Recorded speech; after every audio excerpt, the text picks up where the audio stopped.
태양계에는 화성뿐만 아니라 다른 행성들도 있죠? 어떤 행성들이 있을까요? 수성, 금성, 화성, 목성, 토성, 천왕성, 해왕성이 있습니다. 이번 시간에 소개할 우주 탐사는 바로 토성과 목성에 대한 이야기입니다. 토성과 목성에는 행성이 착륙하지 않고 각 행성의 궤도를 돌면서 토성과 목성을 관측하는 우주선이 있습니다. 먼저 토성의 경우 카시니 하이언스호가 있습니다. 카시니 하이언스호는 미국 나사의 카시니 궤도선과 유럽 우주국 ESA의 하이언스 탐사선 둘로 나뉩니다. 1997년 10월에 지구에서 발사되어 7년 뒤인 2004년 7월에 토성 궤도에 진입하였습니다. 쌤이 즐겨 쓰는 SNS에서 나사를 팔로우하는데요. 그럼 가끔씩 이 카시니호가 찍은 토성 사진을 올려줍니다. 그럴 때마다 쌤은 사진첩에 그 사진들을 모아놓는데요. 이 사진들이 바로 카시니가 토성의 궤도를 돌면서 찍은 사진입니다. 자, 여기 지금 보면 왼쪽에 토성이 있고 그리고 가운데 이 선은 뭘까요? 바로 고리겠죠. 그리고 그 위에 이렇게 있는 얘네들은 바로 토성의 위성들이에요. 이것도 마찬가지로 토성의 고리와 위성들을 찍은 사진이에요. 오른쪽에 동그란 거는 얘도 토성이 아니라 얘도 위성입니다. 이 사진은 바로 토성의 북극을 찍은 사진이고 이 사진은 토성을 찍은 사진입니다. 카시니는 임무 동안 토성의 위성을 추가로 발견하고 토성 북반구의 육각 구름 정체도 밝혀내는 등 많은 업적을 남겼습니다. 카시니는 원래 2008년에 임무 종료 예정이었으나 예상 수명을 훨씬 넘긴 2017년까지 총 13년 동안 활동하였고 마지막 미션으로 스스로 파괴되는 임무를 수행했어요. 이 임무는 그랜드 피날레라고 하는데요. 토성의 가장 안쪽 고리와 토성 대기층 사이의 틈새를 22차례 다이빙하는 거예요. 그 영역은 너비 2,400km의 공간으로 지금까지 그 어떤 우주선도 지나간 적이 없는 미지의 영역이었습니다. 그래서 이 미션의 목적은 토성 대기층과 고리 사이에 어떤 물질이 있는지 조사하고 토성의 중력장과 자기장을 탐사하는 것이었어요. 이 미션 후에 토성은 스스로 대기층으로 이 미션 후에 카시니는 토성의 대기층에 스스로 뛰어들어서 스스로를 파괴하기로 했는데요. 나사에서 그렇게 결정을 내린 이유는 혹시나 카시니 탐사선에 실린 방사성 물질이 생명체가 살고 있을 가능성이 높은 토성 위성인 타이탄이나 엔셀라두스의 바다를 오염시킬지도 몰랐기 때문이에요. 그렇게 되면 거기 혹시 생명체가 살고 있을지도 모르는데 방사선에 노출이 되면 그 생명체의 생태계가 파괴되겠죠. 그건 안 되니까. 그래서 아예 이 씨앗을 없앤 거죠. 자, 그러면 제트추진연구소에서 만든 이 카시니 영상을 시청해 보겠습니다.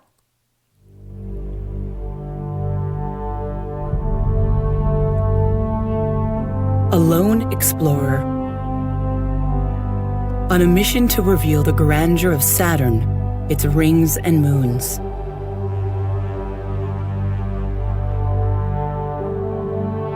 After 20 years in space, NASA's Cassini spacecraft is running out of fuel. And so, to protect moons of Saturn that could have conditions suitable for life, a spectacular end has been planned for this long-lived traveler from Earth. 5, 4, 3, 2, 1, and liftoff of the Cassini spacecraft on a million-mile trek to Saturn. We have cleared the tower. Which program is in? This program is in. In 2004, following a 7-year journey through the solar system, Cassini arrived at Saturn. The SOI burn attitude or pointing position, and light up the rockets. The spacecraft carried a passenger, the European Huygens probe, the first human-made object to land on a world in the distant outer solar system.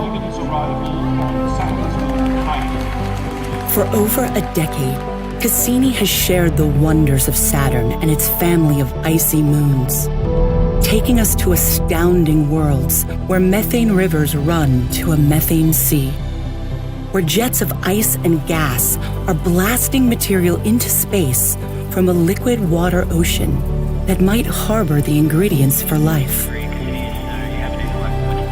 And Saturn, a giant world ruled by raging storms and delicate harmonies of gravity.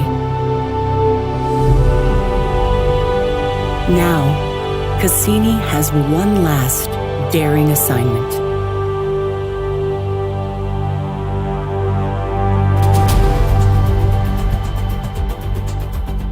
Cassini's grand finale is a brand new adventure. 22 dives through the space between Saturn and its rings. As it repeatedly braves this unexplored region, Cassini seeks new insights about the origins of the rings and the nature of the planet's interior, closer to Saturn than ever before.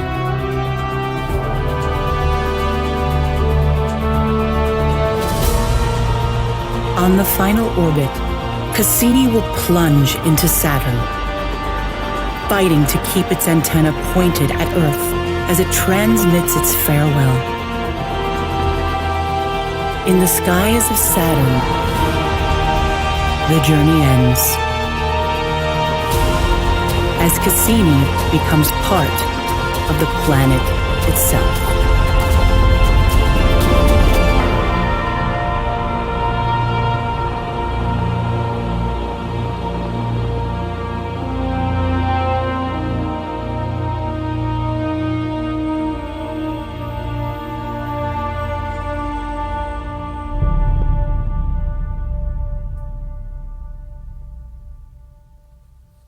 정말 멋있죠? 너무 되게 웅장하고 정말 감동적인 미션이었어요. 그리고 여러분들이 만약 영상 집중해서 봤다면 영상 중간에 그 손님이 한 명이 타고 있었다고 했죠? 유러피언이라고 표현했었는데 유러피언 하이언소가 타이탄이라는 위성에 착륙했다고 했어요. 이 하이언소는 토성 위성 중에 가장 큰 타이탄의 환경에 대해서 조사하기 위해서 그 타이탄에 착륙하도록 계획된 우주선입니다. 타이탄은 원시 지구의 모습이랑 비슷할 것이라고 추정돼서 생명체 존재 가능성이 높은 곳으로 여겨지고 있었어요. 해서 하이언스호가 실제로 타이탄에 착륙하였고 미지의 세계였던 타이탄의 환경을 조사했습니다. 타이탄 표면 온도가 영하 179도이고 바다가 존재하는데 이 바다는 물로 된 바다는 아니고 탄화수소로 된 바다가 존재한다는 사실을 조사하고 임무를 마쳤어요. 이 조사를 통해서 타이탄의 탄화수소 바다에 생명체가 서식하고 있을 가능성이 매우 높다고 판단이 됐습니다. 그래서 현재 나사에서는 타이탄의 바닷속을 탐사할 잠수함을 만들 계획을 하고 있다고 하네요. 자, 다음은 목성 탐사 우주선 주노입니다. 주노는 2011년 8월에 발사되어 5년 뒤인 2016년에 목성 궤도에 진입했습니다. 2021년에 카시니처럼 목성에 추락하여 파괴될 계획인데요. 쌤이 나사를 SNS에서 팔로우했다 했죠? 그래서 준호가 찍은 목성 사진도 종종 봐요. 그런데 비교적 최근에 굉장히 의미 있는 두 장의 사진이 나왔어요. 자, 여러분, 이 사진을 보고서 어떤 이상한 점 발견했나요? 우리가 늘 보던 목성 사진과는 뭔가가 다르지 않나요? 한번 비교를 해볼까요? 자, 이 오른쪽 사진이 우리가 평상시 보는 목성 사진이죠. 뭐가 달라요, 지금? 그렇죠. 이 빨간 큰 점. 이 빨간 큰 점이 우리가 평상시 보던 사진에서는 이렇게 남반구에 있는데 그런데 준호가 2018년 4월에 찍어서 보낸 사진은 이 빨간 큰 점, 대적점이 남반구가 아니라 북반구에 이렇게 있죠? 대적점의 위치가 변한 걸까요? 그건 아니겠죠. 단지 준호가 목성을 거꾸로 찍었기 때문에 사진이 이렇게 나왔을 겁니다. 그런데 거꾸로라는 건 누가 정할 수 있을까요? 인간이 거꾸로, 위 이런 걸 정할 수 있는 걸까요? 나사에서 이 사진을 발표했을 때 아마도 나사의 SNS 담당자가 쓴 글이겠지만 글을 함께 올렸어요. 바로 이 글인데요. 목성에 대한 이 새로운 관점은 대적점이 마치 북쪽에 위치하는 것처럼 보이게 한다. 이 뷰는 준호 특유의 것으로 지구에서 벗어나 3차원 우주의 본질을 경험할 때 우리의 시각이 얼마나 다른지 보여준다. 평상시 우리가 보는 관점이 사실은 지구 위라는 지리적 그리고 개념적 한계가 있다는 생각을 하게 하는 글귀여서 굉장히 인상 깊었던 기억이 나요. 이와 비슷한 느낌을 줬던 사진이 또 최근에 발표됐습니다. 이 천체의 정체가 대체 뭘까요? 이건 대체 뭘까요, 여러분? 얘도 바로 목성입니다. 우리는 목성하면 늘 왼쪽 사진처럼 이렇게 베이지색의 행성을 떠올렸는데 이렇게 파랗고 아름답다니 너무 놀랍지 않아요? 사실 이 사진은 목성의 북극을 찍은 사진이에요. 준호가 이 사진을 찍어서 보내기 전까지는 목성의 북극 지형 역시 목성의 다른 부분처럼 줄무늬 모양이거나 토성의 북극과 유사한 육각형일 거라고 추측을 했지만 준호의 사진을 통해서 목성의 북극이 전혀 다른 모습이라는 걸 알게 됐어요. 또 목성은 베이지색이라고 생각했던 우리의 편견도 깨지게 해줬고요. 이렇게나 다양한 색깔이 있는 행성이라는 걸 알려준 거죠. 쌤은 준호가 찍은 이 두 사진을 보면서 우리가 지금 알고 있는 지식과 우리가 지금 진리라고 생각하고 있는 개념들이 나중에 바뀔 수도 있겠구나.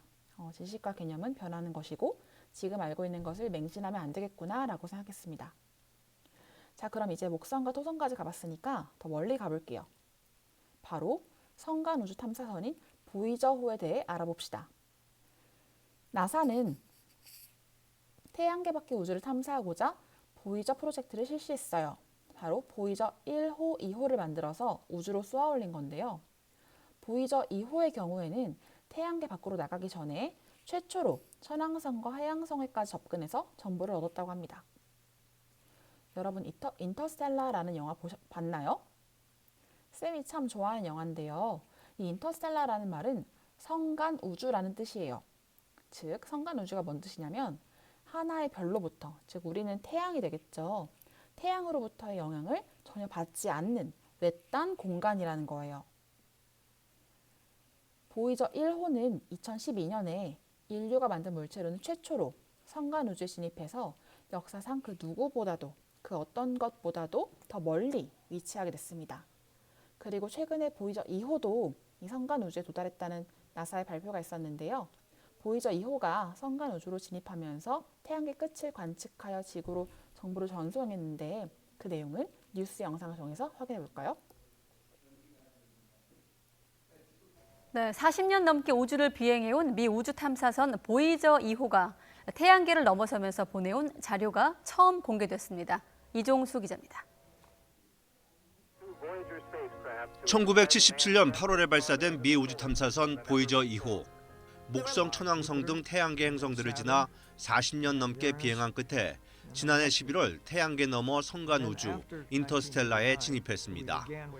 보이저 2호는 태양계 너머의 자료를 보내왔고 미 항공우주국 나사 연구진은 분석한 결과를 공개했습니다.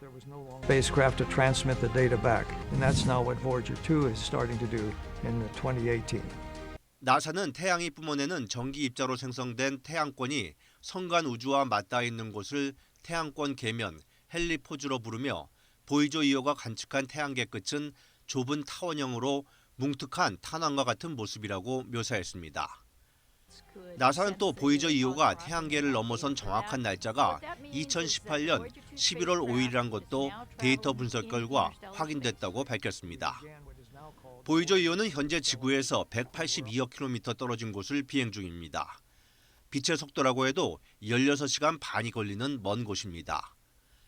보이저 2호는 방사성 물질인 플루토늄이 내는 열을 전기로 바꿔 쓰고 있는데 앞으로 5년이 지나 동력이 떨어져 더 이상 자료를 보내지 못할 때까지 태양계 너머의 신비를 하나하나 풀어나갈 계획입니다. YTN 이종수입니다. 여러분, 태양계 끝은 이렇게 뭉툭한 탄환과 같은 모습이라고 하네요. 아마 수십 년 뒤에 더 발전된 우주선이 성간 우주 연구를 위해 또 태양계를 빠져나가게 된다면 더 자세하게 알 수 있게 되겠죠? 보이저 1, 2호에는 각각 이러한 골든 레코드, 금제 음반이 실렸어요. 능동적 외계 진영 찾기 일환으로 실렸는데요. 만약 외계 생명체가 이 보이저호를 발견하고 그 안에 음반을 봤을 때 지구에 어떤 생명체가 살고 어떤 문화가 있는지에 대한 정보를 전달하기 위해서 소리와 사진들이 기록되어 있다고 합니다. 그리고 음반의 표지에는 음반을 쓰는 방법과 지구의 위치가 표시되어 있습니다. 이 음반을 외계 문명이 찾게 된다면 외계 문명에게 인류가 보내는 메시지가 될 것이고, 만약 미래의 인류가 탐사선을 다시 회수하게 된다면 타임캡슐이 되겠죠? 이 음반에 실릴 내용들은 천문학자 칼 세이건이 의장을 맡은 위원회에서 선별했다고 해요. 115개의 그림, 파도, 바람, 천둥, 새와, 고래의 노래 등 자연적인 소리, 그리고 서로 다른 문화와 시대의 음악, 당시 미국 대통령 지미 카터의 메시지, 그리고 55개의 언어로 된 인사말. 그리고 이 55개의 언어로 된 인사말 중에는 무려 한국어도 있다고 하네요. 칼 세이건은 보이저 프로젝트의 책임자 중 한 명이었어요. 그리고 칼 세이건은 태양계 밖으로 나가는 이 보이저 1호의 카메라를 한 번만 지구 쪽으로 돌려서 지구의 사진을 찍을 것을 주장했습니다. 많은 과학자들은 이것은 과학적으로 의미 없는 일이라고 반대를 했었는데, 결국에는 칼 세이건이 이겨서 지구를 찍었습니다.